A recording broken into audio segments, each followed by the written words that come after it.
Here we are at the Mailbox on the roof garden, and this was the former Stockport sorting office. My name's Nigel Rawlings. I'm the Chief Executive of Rise Homes. We're really proud of the living wall. Now it's been completed and been in full view of everyone passing through this area for the last sort of 18 months.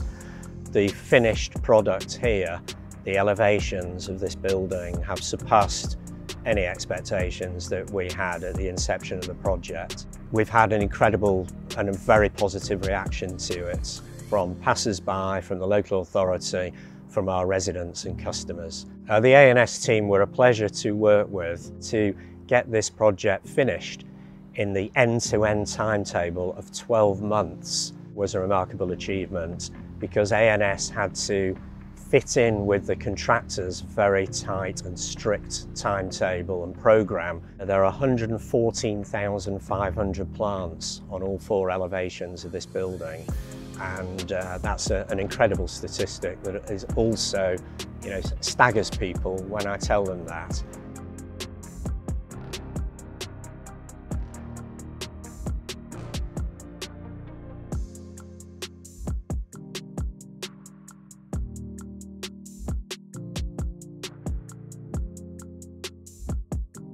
The biggest challenge regarding the installation of the living wall was fire regs.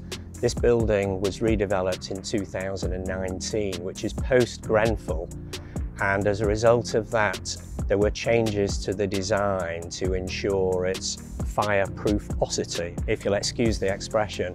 And also, interestingly, we hooked up the irrigation system for the plants to the fire alarm, so in the event of fire the wall is drenched.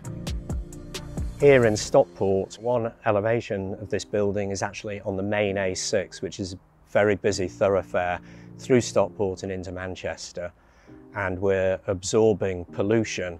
Obviously the main A6 road right by us is a major source of pollution, so we're very pleased to be helping with that.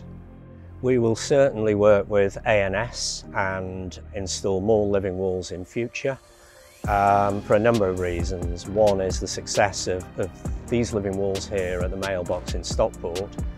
Another is that the institutional investor market is demanding renewables, green initiatives, sustainability.